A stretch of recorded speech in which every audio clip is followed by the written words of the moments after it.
Hey guys, so I wanted to come on to talk to you guys about a recent practice that I have adopted, and that is using mala beads in my meditation practice.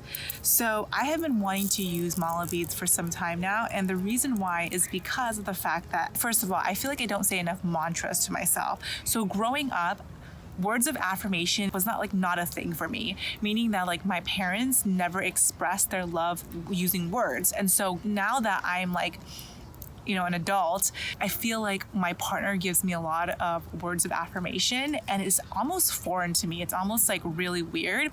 And so what I've been trying to do is actually train myself to use more words of affirmation. And I know that with mantras, by repeating that over and over again, I'm hoping that I would see a difference in my day-to-day life, including my business and including my health and wellness. Okay.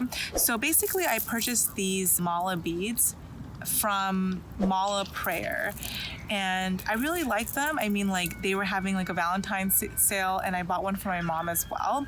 But what I really loved about these beads is that I can just wear them as a bracelet as well. So what's really cool is that during this process I've been learning a lot, and the reason why there's 108 beads, for example, is because of the fact that 108 has a huge significance in yoga.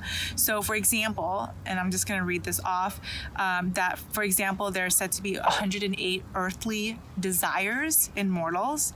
It said that we have 108 feelings. In astrology, there are 12 constellations, there are 12 houses and 9 planets, 12 times 9, 108. And finally, the diameter of the sun is 108 times the earth. So apparently the number 108 is really important. Now, this is what I learned, and I'm basically going to share with you what I've learned, and maybe you can adopt it, maybe you won't, whatever the case may be, but this has worked for me this past week. So basically, I was taught that you actually drape the mala beads over your right hand.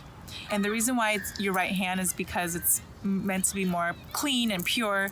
And what's really cool is that you actually don't use your pointer finger when you're using the mala beads, which means that you drape it over your middle finger, and then you use your thumb here to basically have the beads come towards you, right? And you always start off with this center or this guru piece, which in this case is the tassel. So you drape it over your middle finger, there's the tassel, and you start off here, right? And the reason why you don't use your pointer finger is because the pointer finger is said to be the ego.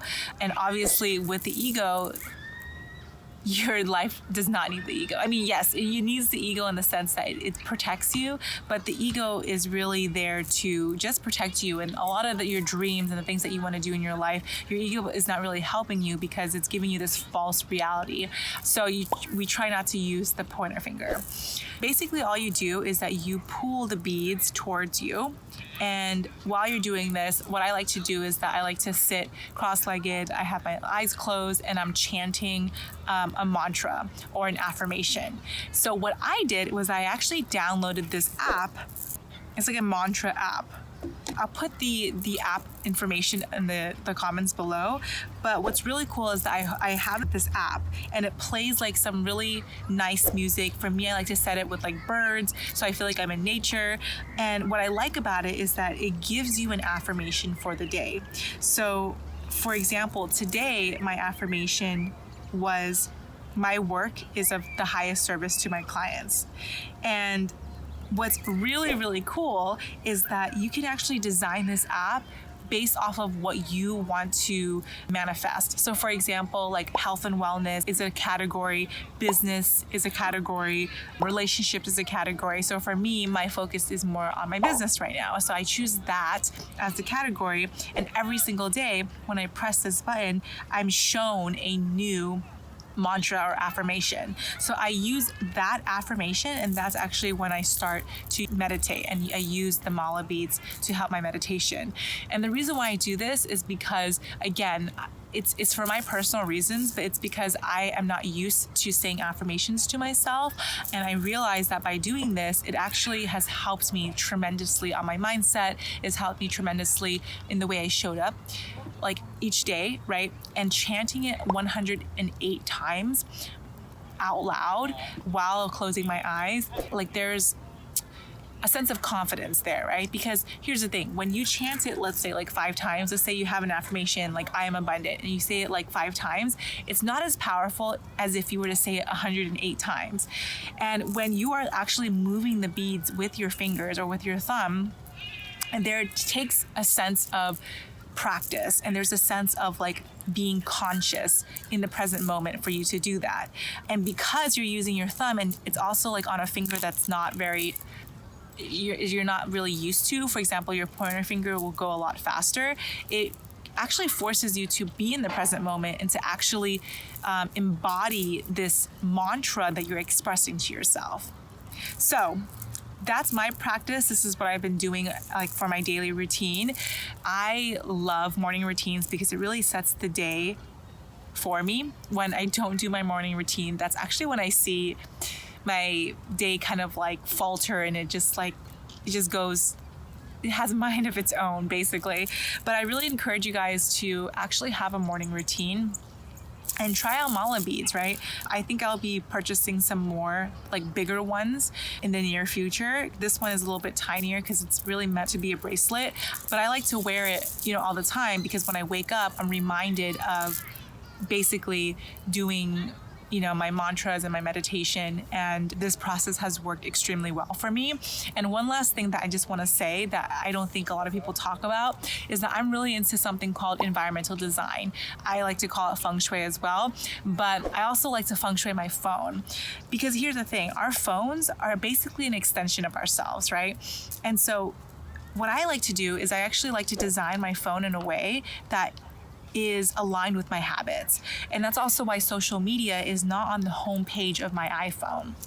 If you look at my phone, the home page is all of the habits that I'm trying to adopt. So I have like a 5-minute journal that I'm working on. I have the mantra, which is secondary to the journal because I'm doing it in order. Then I'm drinking water. So you see how like I'm very focused on the things that I need to do. And these are the tiny habits that I'm compounding to become the person that I want to become. Does that make sense? So if you guys want a video on environmental design or designing your environment strategically so that it's working for you and that you can adopt better habits, then let me know in the comments below and I'll create a separate video on that. But I'm really passionate about environmental design and feng shui and how it relates to your life and how that energy, compounds and whatnot. So let me know in the comments. But other than that, I hope this video was valuable for you. Again, if you have any questions, leave them in the comments below. If you are not already following me on Instagram, send me a message on Instagram. That's actually where I hang out the most, and I'm the most intimate with my followers because there's that message component.